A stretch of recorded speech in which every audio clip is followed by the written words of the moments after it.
우리의 미래는 우리 마음 안에 있습니다. 지금까지 내가 어떤 마음으로 살아왔고 또 어떤 선택을 해왔는가에 따라서 지금의 나를 만든 것입니다.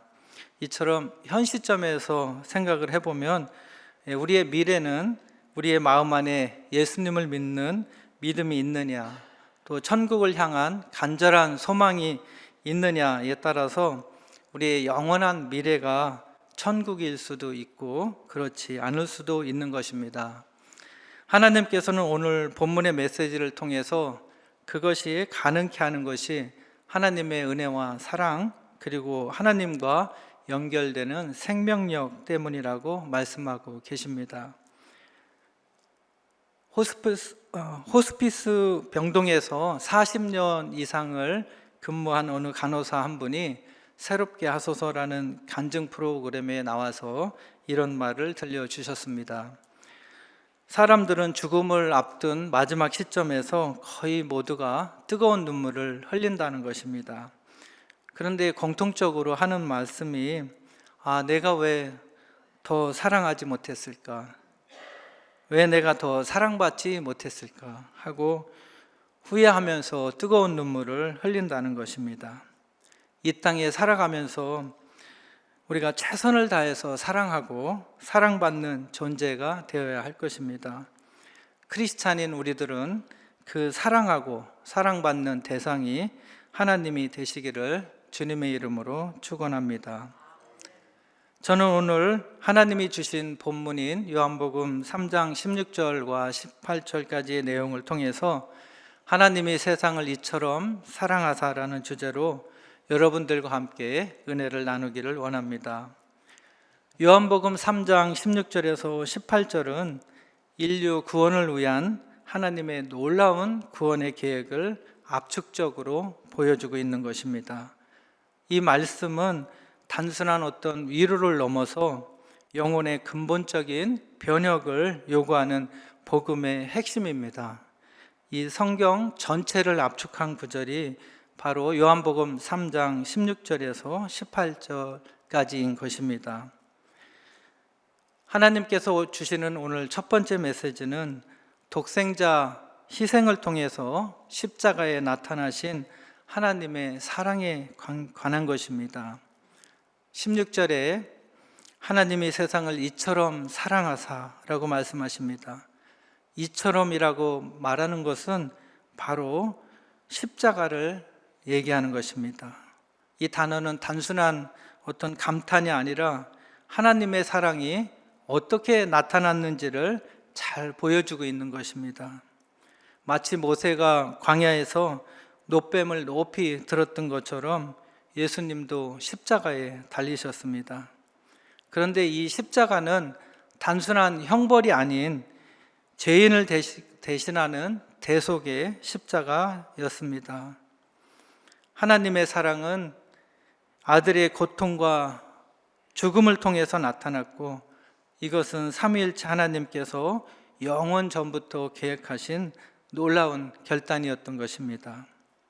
16절에 독생자를 주셨으니 라는 말이 있습니다. 주셨다는 말은 하나님께서 아들을 우리를 위해서 내어주셨다는 것입니다. 이것은 단순한 어떤 선물이 아니라 영원한 희생을 의미하는 것입니다. 하나님께서 창조주이신 예수님을 보내신 것은 인간의 구원을 위한 최종적인 대가였습니다. 죄로 인해서 죽을 수밖에 없는 우리들을 위해서 하나님은 그 아들을 내어주신 것입니다. 이것이 바로 하나님의 사랑의 역설적인 논리입니다. 창조주이신 하나님께서 피조물인 우리를 위해서 스스로를 희생하신 겁니다. 하나님은 이렇게까지 해서라도 우리를 구원하기를 원하셨습니다. 16절에 믿는 자마다 영생을 얻게 하려 하심이라고 말씀하십니다. 여기서 믿는다는 말은 어떤 단순한 동의가 아닙니다. 계속해서 신뢰한다는 것을 의미합니다. 믿음은 한 번 하고 끝나는 것이 아니라 예수님을 향한 지속적인 신뢰와 의지를 포함하는 것입니다. 그리고 영생은 단순히 죽어서만 가는 천국에 가는 것만이 아닙니다. 그것은 하나님과 함께 새로운 생명, 즉 신적인 생명의 변화를 뜻합니다. 영생은 단순히 시간의 연장, 무한한 그런 삶이 아니라 하나님과의 관계 속에서 완전히 새로운 삶으로 다시 태어나는 것을 말합니다. 우리가 하나님과 연합할 때 이 놀라운 생명의 변화를 경험하게 되는 것입니다. 우리는 오직 예수님을 통해서 영생을 얻을 수가 있습니다. 요한복음 3장 16절을 한번 화면에 띄워주시겠습니다. 우리가 다 암송하는 구절이지만요, 다시 한번 읽어보겠습니다. 하나님이 세상을 이처럼 사랑하사 독생자를 주셨으니 이는 그를 믿는 자마다 멸망하지 않고 영생을 얻게 하려 하심이라. 이 영생은 오직 예수 그리스도를 믿는 자들에게만 주어진다는 것입니다. 사도행전 4장 12절에 이런 말이 있습니다. 함께 읽어보겠습니다. 다른 이로서는 구원을 받을 수 없나니 천하 사람 중에 구원을 받을 만한 다른 이름을 우리에게 주신 일이 없음이라 하였더라. 예수님 외에는 구원을 받을 수가 없는 것입니다. 예수님이 바로 길이요 진리요 생명이신 것입니다. 예수님만이 하늘에서 왔기 때문에 하늘의 일을 확실히 안다고 하십니다. 요한복음 3장 12절 13절을 한번 같이 보겠습니다. 함께 읽겠습니다. 시작. 내가 땅의 일을 말하여도 너희가 믿지 아니하거든 하물며 하나님의 일을 말하면 어떻게 믿겠느냐. 하늘에서 내려온 자 곧 인자 외에는 하늘에 올라간 자가 없느니라. 예수님만이 하늘에서 오셨기 때문에 하늘의 일을 확실히 압니다. 예수님 외에는 하늘의 일을, 하나님에 대한 것을 정확히 아시는 사람은 아무도 없습니다. 그렇기 때문에 우리가 예수님 외에는 구원을 얻을 수가 없는 것이고 예수님의 말이 곧 진리가 되는 것입니다. 하나님이 독생자를, 예수님을 이 땅에 보내셔서 우리를 구원하시고자 했던 본질이 무엇일까요? 하나님께서는 영원한 생명을 가졌다고 되어 있습니다. 디모데전서 6장 16절을 함께 보겠습니다. 함께 읽겠습니다. 오직 그에만 죽지 아니함이 있고 가까이 가지 못할 빛에 거하시며 어떤 사람도 보지 못하였고 또 볼 수 없는 이시니 그에게 존귀와 영원한 권능을 돌릴지어다. 아멘. 하나님은 스스로 존재하시는 분이고 죽지 않으시는 분이기 때문에 영원한 생명을 가지고 있었습니다. 그런데 그 영원한 생명을 그 아들이신 예수님께 주셨다고 합니다. 요한복음 5장 26절에 이런 구절이 있습니다. 함께 읽어보겠습니다. 시작. 아버지께서 자기 속에 생명이 있음 같이 아들에게도 생명을 주어 그 속에 있게 하셨고, 하나님께서 스스로 생명을 가지고 있는 것처럼 예수님께도 그 생명을 주셨다는 것을 말합니다. 그런데 더 놀라운 것은 예수님께서 이 땅에 오셔서 하나님께로부터 받은 그 영원한 생명을 우리에게도 나눠주고자 하신다는 것입니다. 요한복음 10장 28절에 그 내용이 나와 있습니다. 함께 읽겠습니다. 내가 그들에게 영생을 주노니 영원히 멸망하지 아니할 것이요 또 그들을 내 손에서 빼앗을 자가 없느니라. 예수님께서 우리에게 직접 영생을 주신다는 선언이십니다. 결론적으로 예수님께서 이 땅에 오신 목적은 우리를 구원하기 위해서 오셨고, 그 구원의 핵심은 생명을 주시기 위한 것이라는 것입니다. 영원한 생명을 주시기 위해서 이 땅에 오셨다는 것입니다.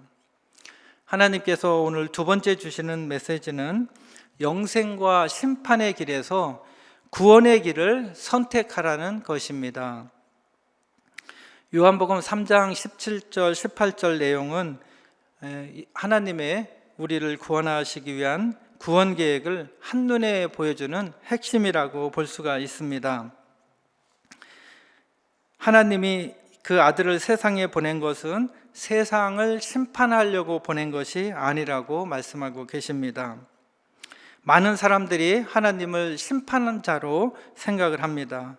그렇지만 예수님을 이 땅에 보내신 것은 심판을 하기 위해 목적이 아니고 하나님께서 우리를 구원하시기 위해서 보내셨다고 그렇게 말씀하고 계십니다. 하나님께서 우리의 구원에 적극적으로 개입하고 계신 것입니다. 죄에 빠진 우리를 구원하시기 위해서 우리가 스스로 구원할 수 없기 때문에 하나님이 직접 자기의 독생자를 보내셔서 우리를 구원하기로 결정하셨다는 것입니다. 17절에 세상을 구원하려 하심이라라고 말이 있습니다. 여기서 세상이라는 것은 단순히 몇몇 사람을 얘기하는 것이 아닙니다. 이것은 창조된, 특히 타락한 이 세상 전체 인류를 포함하고 있는 것입니다. 예수님의 구원은 단지 몇 사람만 또는 어느 민족만 구원하기 위한 것이 아니라 전 인류를 구원하기 위한 것이라는 사랑의 표현인 것입니다. 16절에 하나님이 세상을 이처럼 사랑하사, 이 말은 사랑이 이제는 실제적인 구원의 행동으로 이어졌다는 것입니다. 하나님은 그 누구도 멸망하기를 원하지 않으시며 누구든지 예수님을 믿는 자들에게는 구원하기를 원하신다는 것입니다. 18절에 믿는 자는 심판을 받지 아니하나니, 여기서 예수님은 우리에게 아주 중요한 진리를 말씀하고 계신 겁니다. 믿음은 단순히 어떤 감정이나 생각이 아니라는 것입니다. 우리의 삶의 운명을 바꾸는 결정적인 선택이라는 것입니다. 예수님이 믿는 사람은 더 이상 심판을 받을 필요가 없다고 하십니다. 왜냐하면 예수님께서 이미 십자가에서 그 믿는 사람들을 위해서 죄값을 치르셨기 때문입니다. 그렇기 때문에 우리가 예수님을 믿는 순간, 그 선택을 하는 순간 우리는 하나님의 법정에서 무죄 판결을 받고 동시에 우리의 삶은 새로운 생명으로 다시 태어난다는 것입니다. 그런데 반대로 예수님을 믿지 않는 사람들은 도대체 어떻게 되는 걸까요? 18절에 이미 정죄를 받은 것이라고 얘기하고 있습니다.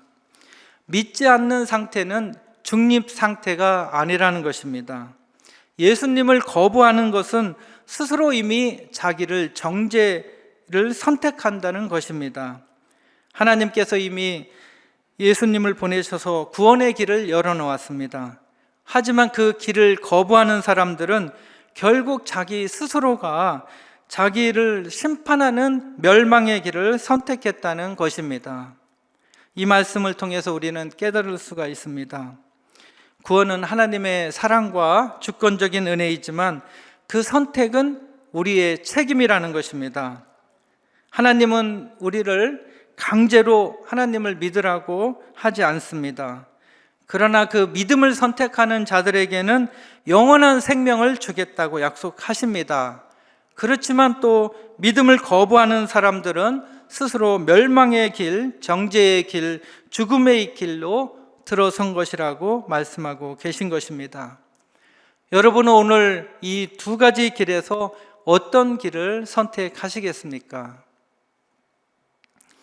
세 번째 메시지는 하나님의 구원의 목적은 하나님과의 연합된 삶을 위한 것이라고 말씀하시고 계십니다. 오늘 본문에 나타난 예수님의 생명은 구체적으로 무엇을 의미하는 걸까요? 이 말씀은 하나님의 구원 계획을 가장 명확하게 보여주는 핵심 구절인 것입니다. 우리는 예수님을 통해서 영생이 무엇인지, 그리고 영생이 어떻게 우리 삶에 실천적으로 적용되는지 알아볼 수가 있습니다.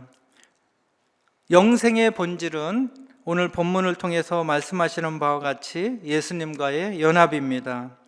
예수님은 생명이 되시는 분입니다. 즉 예수님과 관계가 없는 진정한 생명을 가질 수가 없는 것입니다. 영생은 하나님께서 공급하시는 생명입니다. 종교개혁자 칼빈은 요한복음 1장 4절에 나오는 것처럼 그리스도 안에 생명이 있었다는 말씀을 두고 예수님이 영원한 생명의 근원이시라고 설명했습니다. 다시 말해서 영생은 우리가 노력해서 얻는 것이 아니라 하나님께서 예수님을 통해서 우리에게 주시는 선물이라는 것입니다. 영생은 단순히 시간이 끝없이 이어지는 것이 아닙니다. 그 영생은 그저 영원히 사는 것으로만 생각하지만 성경에서 말하는 영생은 오늘 베드로후서 1장 4절의 말씀처럼 하나님의 성품에 참여하는 것을 의미합니다. 우리가 베드로후서 1장 4절의 말씀을 함께 읽어보겠습니다. 시작. 이로써 그 보배롭고 지극히 큰 약속을 우리에게 주사 이 약속으로 말미암아 너희가 정욕 때문에 세상에서 썩어질 것을 피하며 신성한 성품에 참여하는 자가 되게 하려 하셨느니라. 우리가 예수님을 믿으면 하나님의 성품이 우리 안에 역사하며 삶이 완전히 새롭게 바뀐다는 것입니다. 하나님의 사랑이 행동으로 나타난 사건이 바로 십자가 사건입니다. 독생자를 주셨다는 말씀은 하나님이 우리를 사랑해서 우리를 사랑하셔서 단순한 말이 아니라 실제로 우리를 사랑한 것을 행동으로, 그 독생자를 십자가에 못 박는 행동으로 보여주셨다는 의미입니다. 그렇기 때문에 그 사랑은 추상적인 어떤 개념이 아니라 구체적인 예수님의 희생을 통해서 우리를 구원하시겠다는 하나님의 의지와 행동을 드러낸 것입니다. 십자가는 우리 인류를 위한 초대장입니다. 구약에서 모세가 노뱀을 높이 들었을 때 그것을 바라보는 사람들은 살아났습니다. 마찬가지로 예수님께서 십자가에서 우리를 대신에 못 박혔을 때 그를 믿는 자들은 구원을 받을 수 있는 길이 열린 것입니다. 예수님의 부활은 죽음을 정복한 중요한 사건입니다. 고린도전서 15장 54절의 말씀을 보겠습니다. 함께 읽어보겠습니다. 이 썩을 것이 썩지 아니함을 입고 이 죽을 것이 죽지 아니함을 입었을 때에는 사망을 삼키고 이기리라 기록된 말씀이 이루어지리라. 예수님의 부활은 사망이 생명을 삼킴과 됨이 바로 예수님의 부활을 통해 이루어졌다는 말입니다. 예수님을 믿는 자들은 이제 죽음을 두려워할 필요가 없는 것입니다. 이 부활의 소망이 생명을 이겼기 때문에 그런 것입니다. 영생은 지금 이 순간부터 시작이 됩니다. 3장 16절에 영생을 얻게 하려 하심이라는 말씀을 보면 원어적으로 보면 계속해서 소유하는 것을 의미합니다. 영생은 우리가 죽어서 취득하는, 죽은 후에만 주어지는 어떤 선물이 아니라 우리가 예수님을 믿는 순간 지금부터 영생이 시작된다는 것입니다. 그리고 날마다 우리의 삶 속에서 성령으로 그 생명이 역사하며 점점 더 완전해져 가는 것입니다. 바로 하나님의 생명력과 우리가 연결되는 것입니다. 참된 믿음은 삶의 변화를 가져오게 되는 것입니다. 요한복음 3장 21절에 진리를 행하는 자가 되지 않는 믿음은 참된 믿음이 아니라고 합니다. 믿는 자는 변화되게 되어 있습니다. 우리의 노력만으로 되는 것이 아니라 성령께서 우리 안에서 역사하시기 때문에 우리가 하나님의 성품을 닮아갈 수 있고 우리가 변화될 수 있고 하나님의 생명력과 연결될 수가 있는 것입니다. 우리가 예수님과 연합되면은 그 생명이 우리 안에 역사하셔서 우리도 세상 속에서 빛이 될 수 있고 다른 사람들을 구원의 길로 인도하게 되는 것입니다. 우리가 하나님의 생명력과 연결된다는 것은 우리가 점점 더 살아난다는 것을 의미합니다. 하나님과의 연합을 통해서 더 큰 기쁨으로, 더 큰 사랑으로, 더 큰 즐거움으로 나아가는 저와 여러분의 삶이 되기를 주님의 이름으로 축원합니다. 영생은 단순한 교리가 아니라 우리가 경험해야 될 현실입니다. 예수님을 믿는다는 것은 단순히 천국행 티켓을 받는 것이 아닙니다. 그분과 동행하는 삶을 시작하는 것입니다. 지금 이 순간 믿음의 확신을 갖고 믿는 순간 우리는 영생을 가질 수 있으며 하나님과의 연합을 통해서 기쁨의 삶을, 영생의 삶을 시작할 수 있다는 것입니다. 하나님께서 주신 이 영생의 선물을 매일의 삶에서 경험하며 세상 속에서 빛과 소금으로 살아가는 저와 여러분이 되시기를 주님의 이름으로 축원합니다. 저희 아버지는 여러 형제 중에서 막내로 태어나서 마음이 여리고 약했습니다. 이발사였던 아버지는 제가 친구들과 저희 머리를 깎아줄 때는 자랑스러웠지만 또 술이 취하면 밥상을 엎고 어머니를 때리셨습니다.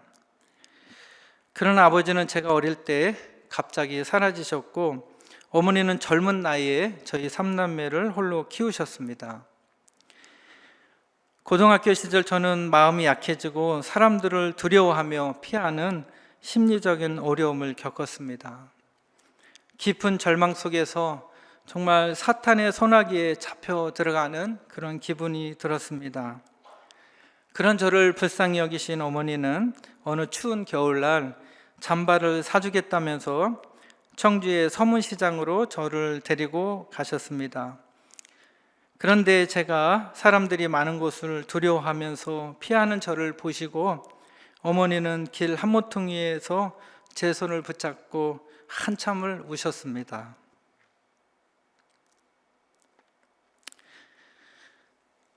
그 순간 저는 저를 위해 모든 것을 희생하면서 살아오신 어머니의 사랑이 느껴졌습니다. 알 수 없는 강한 생명력이 솟아나면서 다시 살아야겠다는 결심을 하게 되었습니다.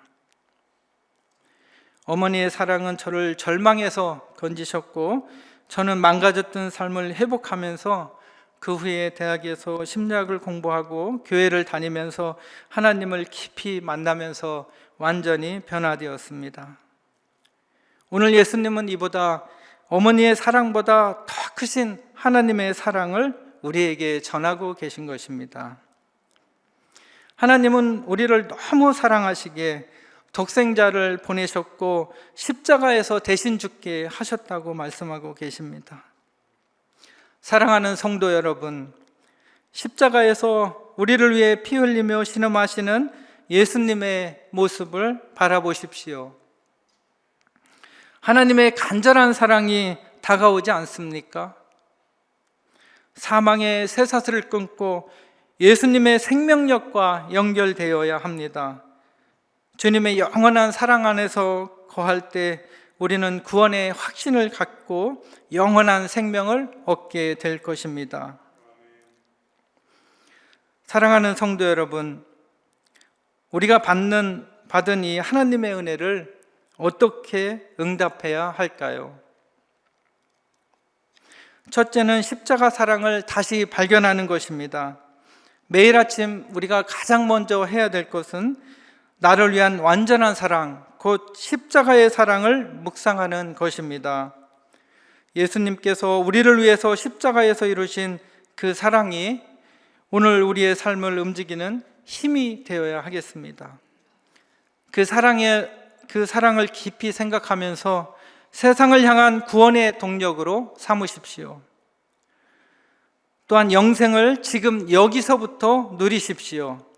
많은 분들이 영생을 죽은 후에 받는 선물로 생각하지만 성경은 분명히 얘기합니다. 영생은 예수님을 믿는 그 순간부터 시작되는 새로운 삶입니다. 지금 이 자리에서 성령님과 함께 하나님과 지속적으로 교제하며 영생을 살아가십시오. 하나님이 주신 새로운 생명을 날마다 경험하십시오. 마지막으로 빛 앞에서 정직하고 투명한 삶을 사십시오.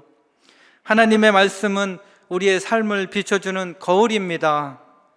말씀 앞에서 우리의 마음을 숨기지 않고 은밀한 영역까지도 하나님께 맡길 때 그것은 바로 어둠의 세력에 맞서는 가장 강력한 저항이 됩니다. 하나님의 빛 앞에서 살아갈 때 우리의 삶은 점점 더 예수님의 모습을 닮아가며 변화될 것입니다. 오늘 이 시간 하나님의 사랑을 온전히 받아들이고 믿음으로 나아가는 결단을 하시길 살아계신 주님의 이름으로 축원합니다. 오늘 말씀을 통해서 우리를 구원하러 이 땅에 오신 예수 그리스도를 확실하게 믿음으로 구원의 확신을 갖게 되는 저와 여러분이 되시기를 살아계신 주님의 이름으로 축원합니다. 사랑하는 성도 여러분, 오늘 주시는 하나님의 메시지는 분명합니다. 세상에서 가장 위대한 사랑의 이야기를 들려준 것입니다. 하나님이 우리를 사랑하셨고 예수님을 우리에게 보내주셨습니다. 우리가 예수님을 믿으면 영생을 선물로 받게 됩니다.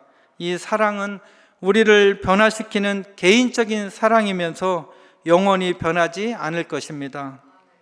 오늘 여러분이 아직 예수님을 믿는 믿음의 확신이 없다면 반드시 기억하십시오. 하나님은 여러분을 기다리고 계십니다. 예수님은 여러분을 위해 십자가에서 죽으셨습니다. 영생의 길은 지금 열려 있습니다. 그러니 이 사랑을 거부하지 마십시오. 예수님을 믿고 새로운 생명으로 나아가시기 바랍니다. 그분과 연결될 때 우리는 새로운 생명을 얻게 되며 영원한 미래 속에서 천국에 거하게 될 것입니다. 기도하겠습니다. 사랑의 하나님 아버지, 우리를 향한 크신 사랑에 감사드립니다. 우리를 위한 예수님을 내어주신 그 사랑을 깊이 깨닫게 하시고 우리의 믿음을 굳게 하셔서 주님의 사랑 안에 거하게 하시옵소서. 주님을 거부하지 않고 온전히 주님께 나아가게 하여 주시옵소서. 예수님의 이름으로 기도합니다. 아멘.